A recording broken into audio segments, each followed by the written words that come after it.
katika sehemu ya pili ya mwanadamu kuumbwa kwake ndani ya tumbo la mama yake. Qur'ani ikaeleza ya kwamba mwanadamu mwanzo wa kupatikana kwake ndani ya tumbo la mama yake anapatikana katika chembe hai moja, sel moja, mbegu moja tu ya uzazi, ambayo Qur'ani ndiyo imeitaja kwa jina la nutfa. Kisayansi, kibiolojia, kidaktari, nutfa ndiyo wanaita zygote. Hii inakuwa ndiyo hatua ya kwanza ya kupatikana kwa mwanadamu ndani ya tumbo la mama yake. Tukaja kuona ya kwamba Qur'ani ilikuja ikaeleza mpaka ile nutfa jinsi inavyojitengeneza au inavyotengenezwa ndani ya tumbo la mwanamke, kwamba ni kuchanganyika kwa mbegu ya kiume kuchanganyika na yai la kike, ndiyo kinapatikana kitu ambacho Qur'ani ndiyo imekitaja kwa jina la nutfa. Na Qur'ani pia ikaja ikatoa maelezo ya kitaalamu ya kwamba siyo maji yote ya uzazi ya mwanamume kuwa ndiyo yanayotumika kwenda kuitengeneza ile nutfa. Ni sehemu tu ya yale maji ndiyo inayochukuliwa na kwenda kuchanganywa na lile yai la kike. Na Qur'ani pia ikazitaja sehemu tatu. Qur'ani ilitaja ovar, mfuko wa mbegu za uzazi za kike, ama mule ndani yake ndimo kuna mkuwepo yale mayai. Na Qur'ani ikaja ikataja fallopian tube, sehemu ya kutungia ujauzito. Alafu Qur'ani pia ikaja ikataja fi qararil makin. Fi qararil makin ni katika uterus, ndiyo uterus ndiyo fuko la uzazi. Hizi ni sehemu tatu ambazo Qur'ani imezitaja. Thumma ja'alnahu nutfatan fi qararin makin, kisha tukamfanya mwanadamu kuwa yeye ni nutfa. Lakini Qur'ani imeleta neno thumma. Katika kanuni za lugha ya Kiarabu, linapokuja neno thumma, basi inafahamisha ya kwamba hicho kinachozungumzwa, awe ni mtu au ni kitu, kuna sehemu kwanza kilikuwepo. Mwanadamu kabla hajafanyika kuwa ni nutfa, chembe hai moja, sel moja, kuna mahali alikuwepo. Alikuwepo wapi? Alikuwepo kwenye ovar, mfuko wa mbegu za uzazi za kike, akiwa yeye ni yai. Kisha lile yai ndiyo likatolewa ndani ya mfuko wa mbegu za uzazi za kike, likasafirishwa likapelekwa katika fallopian tube. Kwa hiyo kwanza alikuwa kwenye ovar, mfuko wa mbegu za uzazi za kike, akatolewa akapelekwa katika fallopian tube, mahali ambapo ndipo lile yai linakuja kurutubishwa. Kinapokuja kufanyika lile tendo la jimai, zile mbegu za uzazi za mwanamume, chromosome, zinakuwa zimebebwa katika spermatozoa, maji ya uzazi ya mwanamume, zinaogelea, na zile mbegu hazina tofauti yoyote na wale viluwiluwi vya katika maji machafu. Vile vile kama unavyoona wale viluwiluwi, kichwa na mkia, kichwa na mkia, kichwa na mkia, na zile mbegu zinakuwa hivyo hivyo, na zinakuwa ziko mbea mbili, X na Y, wanaume wale na wanawake. Na Qur'ani imewataja katika sura ya 53 surati Najmi aya 46 mpaka 47, wa annahu khalaqa zawjaini dhakara wal untha min nutfatin idha tumna, na yeye ndiye Mwenyezi Mungu ambaye aliyeziumba mbea mbili ndani ya maji ya uzazi ya mwanamume, ameziumba dume na jike. Yale maji yanakwenda kumwagwa katika fuko la uzazi la mwanamke, na Qur'ani pia ikatoa maelezo mengine ya kitaalamu ya kwamba yale maji yanavyosafirishwa, yanasafirishwa katika mfumo wa kuchupwa. Falyanzuril insanu mimma khuliqa, khuliqa min ma'in dafiq. Katika sura 86 surati Tariq aya 5 mpaka aya 6, muangalie mwanadamu tumemuumba kutokana na kitu gani?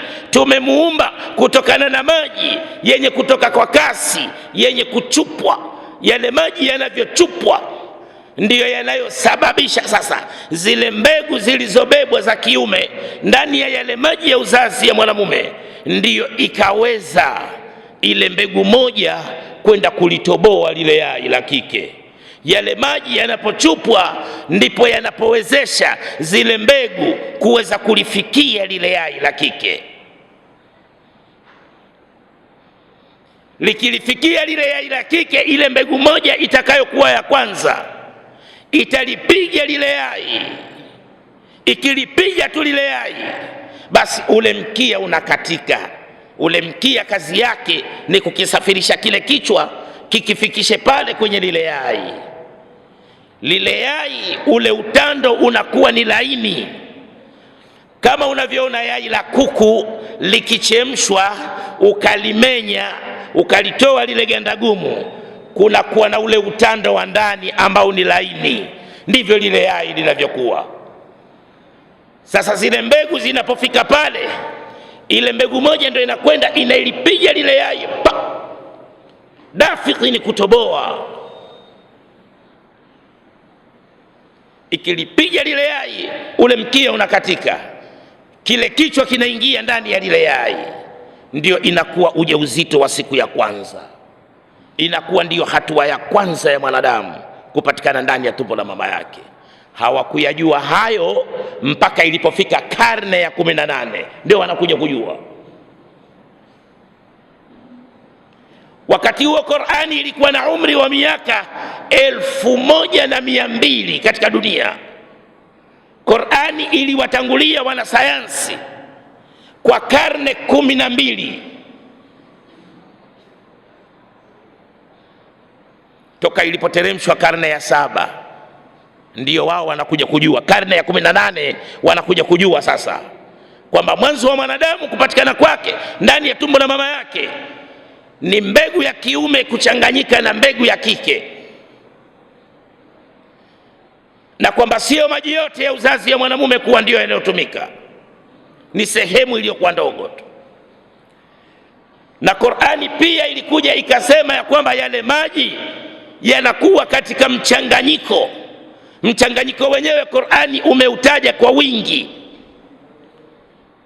katika sura ya 76 surati Dahr aya 2, inna khalaqna al-insana min nutfatin amshajin, hakika sisi tumemuumba mwanadamu kutokana na nutfa. Nutfa ni yai la kike lililorutubishwa na mbegu ya uzazi wa mwanamume, ndio inapatikana kitu kinachoitwa nutfa. Lakini yale maji yenyewe Qur'ani imeyataja katika wingi, amshajin. Wakaja wakagundua kwamba katika mwili wa mwanamume, baina ya kifua chake na uti wa mgongo, kuna glandi pale zipo, kuna tezi zipo. Kuna tezi inaitwa testes, inazalisha hormone inayoitwa testes. Hizi ziko mbili. Hizi kazi yake ni uzalishaji, kuna vitu vinazalishwa. Alafu kuna prostate gland, hii iko moja, kazi yake ni kutengeneza viuishaji, panatakiwa uhai utokee pale.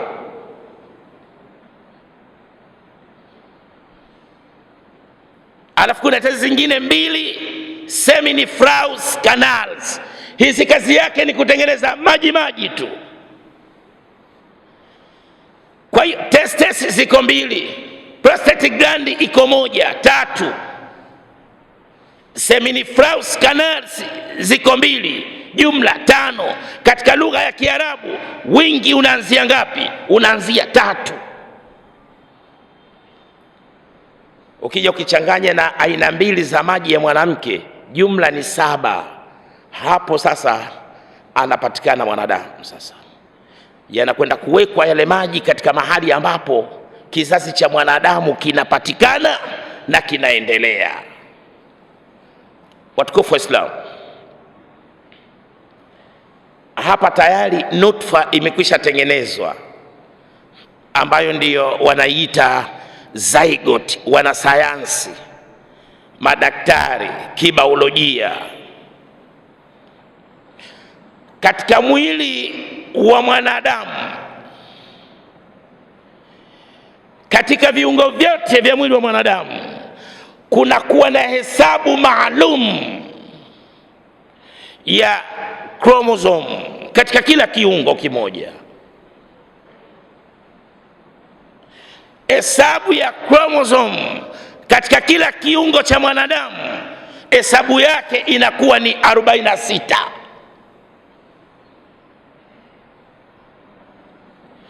Lakini katika mfumo mmoja tu wa uzazi peke yake katika mwili wa mwanadamu, ile hesabu ya zile chromosome imepunguzwa, imekuwa nusu ya 46. Iko hesabu yake inakuwa ni 23. Sasa unaweza ukajiuliza kwamba hapa Mwenyezi Mungu Subhanahu wa Ta'ala katika uumbaji wake imekuwaje? Mbona katika mfumo wa uzazi tu peke yake katika viungo vya mwili wa mwanadamu ndiyo ile hesabu ya chromosome imepunguzwa, imekuwa 23, na katika viungo vingine vyote hesabu yake ni 46. Hapa pana nini kwamba imepunguzwa imekuwa 23? Katika sura ya 23 Al-Mu'minuna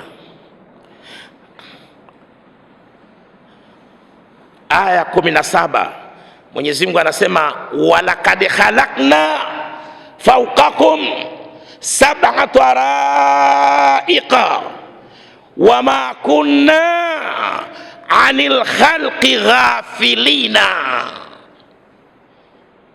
wama kunna anil khalqi ghafilina, na hatukuwa sisi katika uumbaji wetu kuwa ni wenye kughafilika, wenye kukosea, wenye kusahau. Katika uumbaji wetu kila kitu kimeumbwa fasawa, kiko sawa sawa.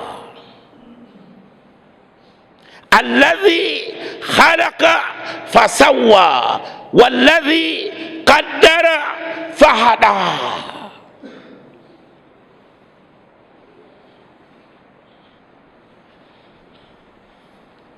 Hapa ni kwa sababu kile kiini cha mimba kinatengenezwa baina ya mbegu ya mwanamume na ya mwanamke.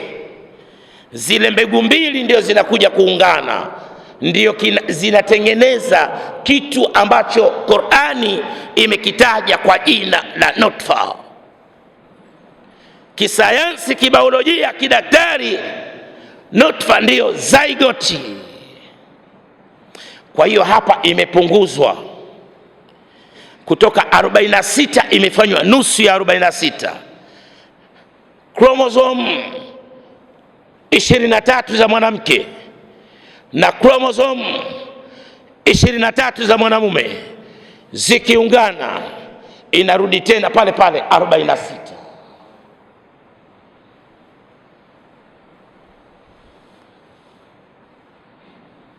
Ingaliachwa pale ikawa katika mfumo wa uzazi pale, ingaliachwa ikawa chromosome pia ikafanywa kwa mwanamke katika mfumo wake wa uzazi 46 na kule kwa mwanamume 46, kwa kuwa kile kiini cha ujauzito kinatengenezwa baina ya mwanamume na mwanamke. Wa min kulli shay'in khalaqna zawjaini la'allakum tadhakkaruna, na hakika katika kila kitu tumekiumba mbea mbili, dume na jike.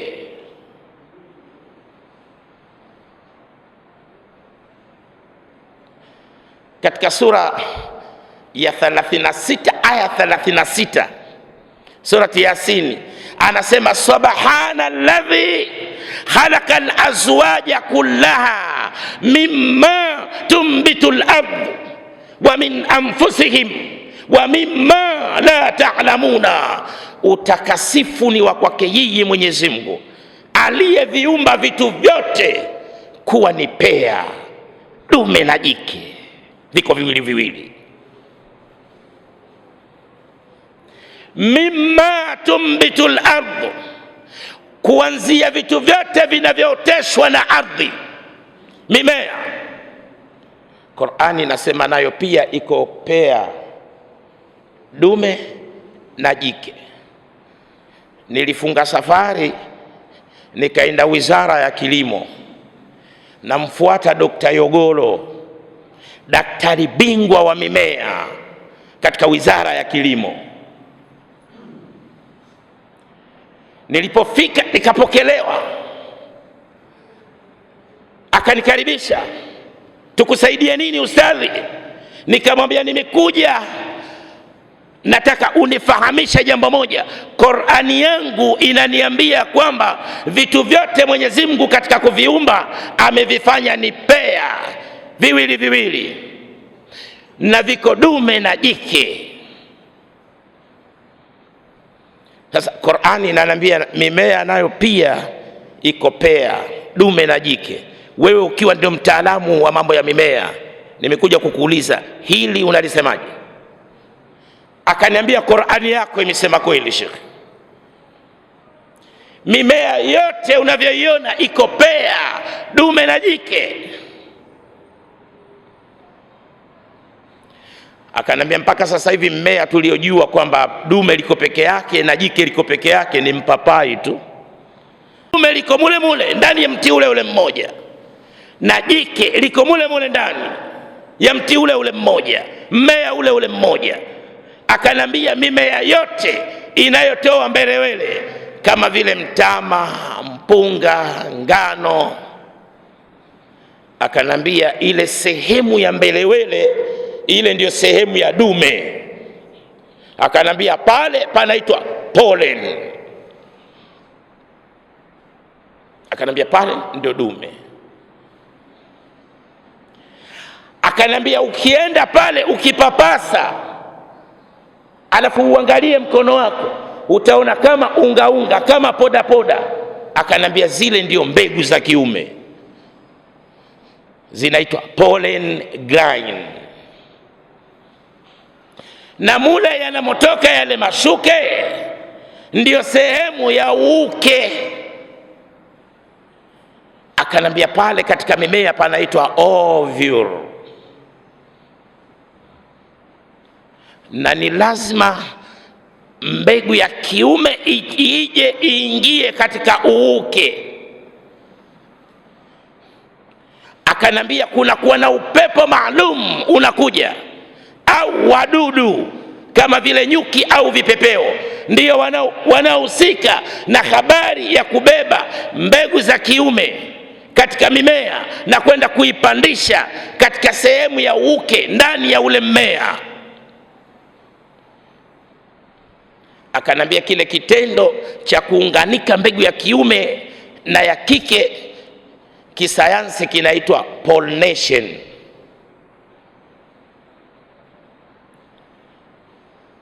Ananambia kuna upepo maalum unakuja unabeba zile mbegu za kiume na kuzipeleka pale katika sehemu ya uke, zinaingizwa pale ndani. Baada ya muda ndio unaona bunzi linatokea pale, linaanza kujiweka zile punje punje za mahindi.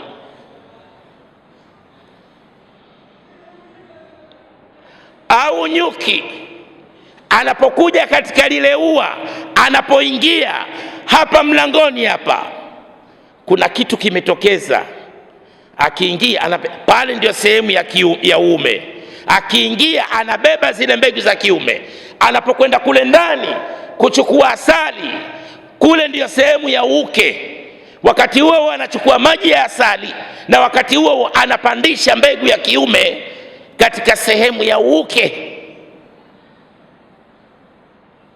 Anambia Qur'ani yako imesema kweli, Qur'ani yako imesema kweli. Qur'ani ikasema wa mimma la ta'lamu,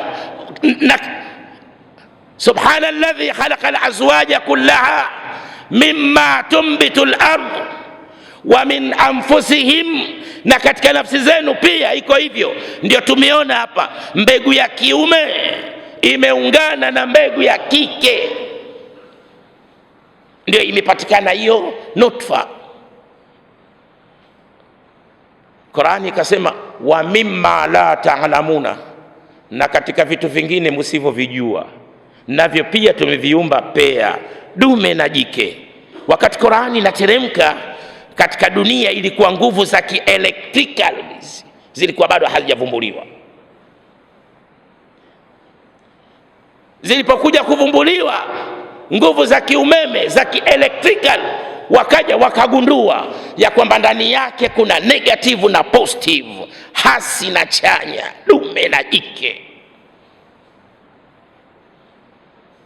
Wa mimma la ta'lamuna, na katika vitu vingine msivyovijua. Aya hii inaendelea kufanya kazi mpaka kitasimama kiyama.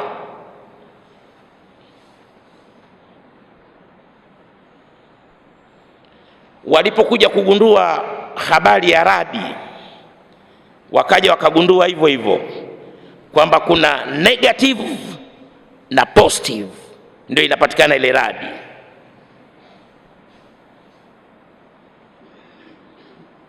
Huwa alladhi yurikumul barqa khawfan wa tamaa wa yunshi'u as-sahaba thiqal, katika surati Ra'd aya 12.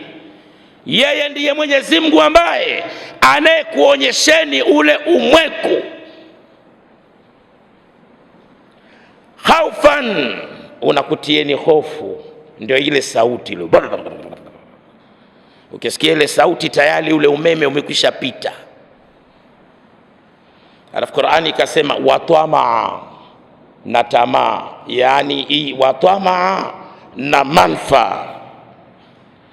Qur'ani inasema kwamba ule umeme una manfa, ile radi ina manfa. Mimea yote inayotupatia sisi protini, maharagwe ile yenye jamii ya kunde kunde, ndio inayotupatia sisi kitu kinachoitwa protini.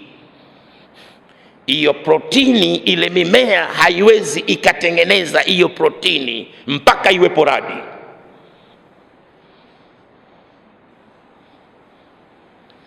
Ile mimea ili iweze kutengeneza protini ni lazima ipatikane gesi aina ya nitrogen. Ile nitrogen inashushwa na radi.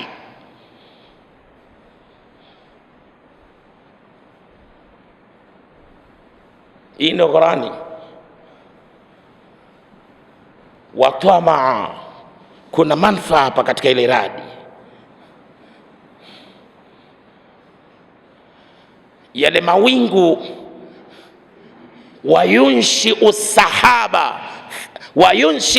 wayunshiu sahaba thiqali, anayasukuma mawingu yaliyokuwa mazito. Sasa katika yale mawingu kuna kuwa na wingu ambalo ndani yake ule ubaridi unakuwa ni mkubwa sana, na ndani yake kuna kuwa na negative na positive. Yanaposukumwa yale mawingu, yanapokuja kugongana, ndiyo unazalishwa ule umeme. Na wakati huo huo ile nitrogen nayo inakusanywa, inabanwa. Wakati huo huo maji ya mvua yanakuja sasa, yanaanguka, yanaibeba ile nitrogen, inaileta chini ya ardhi. Ikifika chini ya ardhi, mimea inayotutengenezea protini inafyonza ile nitrogen na kutupatia sisi kitu kinachoitwa protini.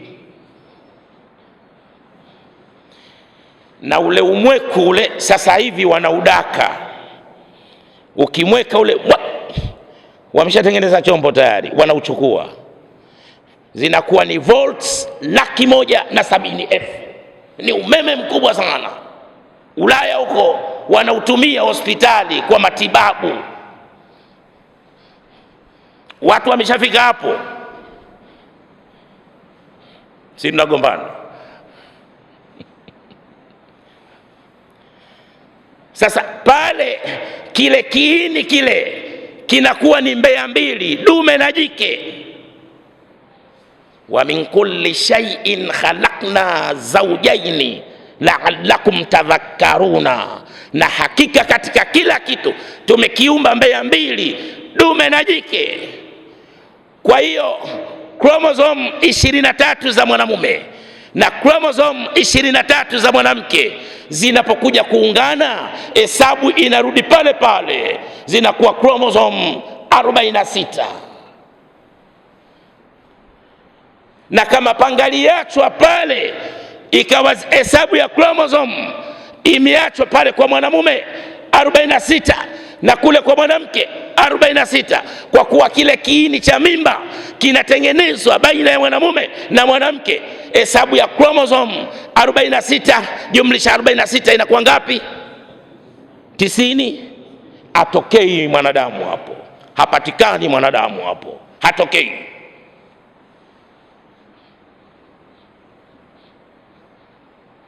Wama kunna anil khalqi ghafilina, hatukuwa sisi katika uumbaji wetu kuwa ni wenye kusahau, wenye kukosea.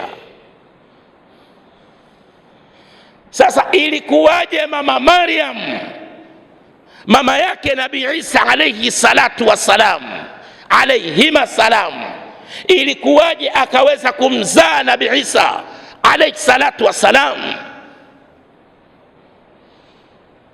Kromosomu 23 za kike alikuwa nazo mwenyewe mama Maryam. Sasa zile kromosomu 23 za kiume alizipata wapi? Ili ziweze kuungana kromosomu 23 za mwanamume na kromosomu 23 za mwanamke, zinakuwa 46, ili upatikane mwili, upatikane ujauzito wa Nabii Isa alayhi salatu wassalamu.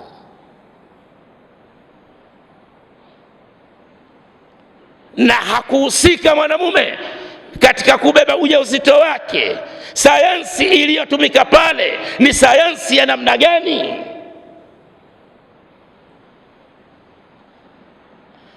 Qur'ani imeeleza kwa ufasaha sayansi iliyotumika pale. Qur'ani imeeleza katika sura ya 3 Al-Imran aya ya 45 mpaka aya ya 47. Qur'ani imeeleza kwamba Mwenyezi Mungu Subhanahu wa Ta'ala, sayansi aliyoitumia pale mpaka zikaweza kupatikana zile chromosome 23 zingine zikaungana na zile 23, ndiyo akapatikana Nabii Isa alayhi salatu wassalam. Qur'ani imeeleza. idh qalat almalaika ya Maryam inna Allaha yubashiruki bikalimatin minhu ismuhu almasihu Isa ibn Maryama wajihan fi dunya wal akhirati wa min almuqarrabin wa yukallimu an-nasa fil mahdi wa kahlan wa min as-salihin. Qalat anna yakunu li waladun wa lam yamsasni bashar qala kadhalika Allahu yakhluqu ma yasha idha qada amran fa innama yaqulu lahu kun fayakun. Na wakumbushe habari hii wakati malaika aliposema kumwambia mama Maryam, mama yake Nabii Isa alayhima salam, ya kwamba Maryam, hakika Mwenyezi Mungu Subhanahu wa Ta'ala anakupa habari njema wewe ya kumzaa mtoto kwa kutamkwa neno tu,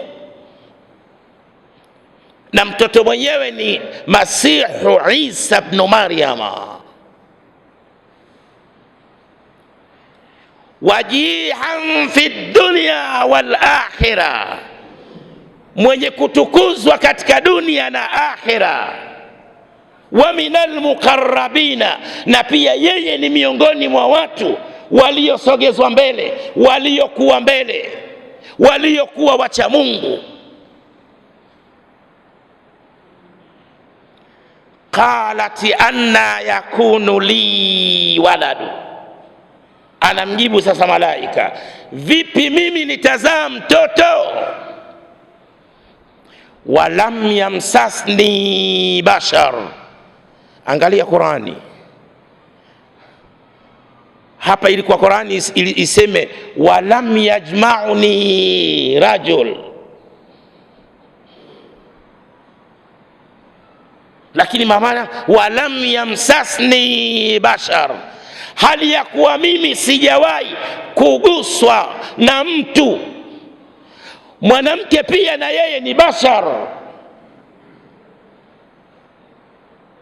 Qurani ni kitabu ambacho kina adabu. Katika Qurani hakuna matusi.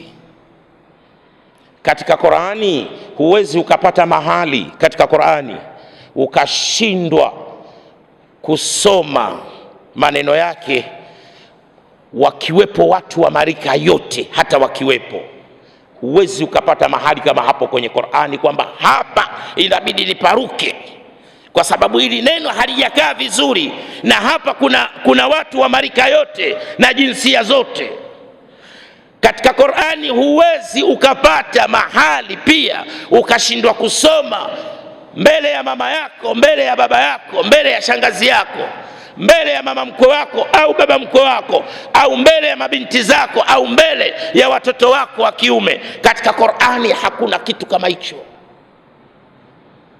Qur'ani ni kalamullah, ni maneno ya Mwenyezi Mungu, ni kalamu samawia, ni maneno ya mbinguni. Kitabu hiki kinatakiwa lazima kiwe na adabu katika kuzungumza maneno yake, kwa sababu ni kitabu ambacho kinazungumza na watu wa jinsia zote, marika yote. Ni lazima kiwe na adabu. Qur'ani ni kitabu ambacho kina adabu.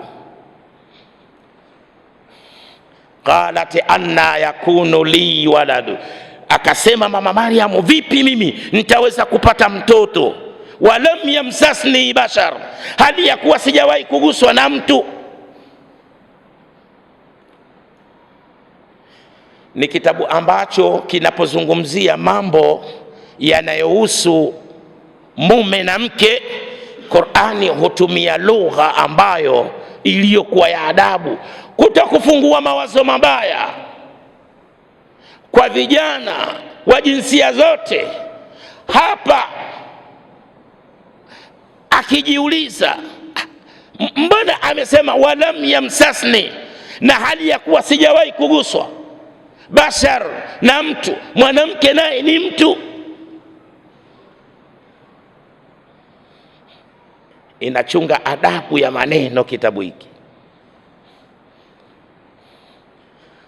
Qala kadhalika Allahu yakhluqu ma yasha, malaika akamwambia hivyo hivyo ndivyo Mwenyezi Mungu anavyoumba anavyotaka.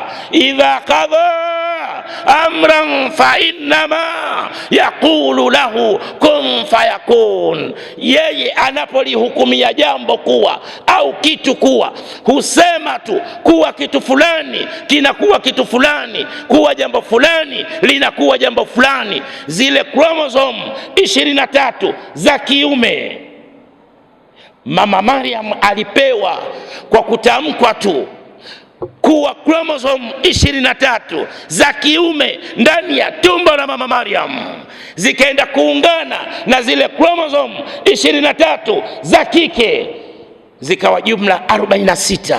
Akapatikana Nabii Isa alayhi salatu wasalam, akahamil. Zile chromosome 23 alipewa kwa njia ya kun fayakun. Hii ndiyo sayansi iliyotumika pale, na ndiyo iliyotumika kwa Nabii Zakaria katika kumzaa Nabii Yahya alayhi salatu wasalam, na ndiyo iliyotumika kwa Nabii Ibrahim alayhi salatu wasalam katika kumzaa Nabii Ishaq alayhi salatu wasalam. Manabii hawa walikuwa tayari wake zao wamekwisha konga, zile ada zao hawapati, mayai yalikuwa tayari yamekwisha kwisha. Hata malaika walipofika wakatoa habari ya ubashiri ya kuzaliwa manabii hao, angalia maneno yaliyosemwa na wale wake wa manabii hao.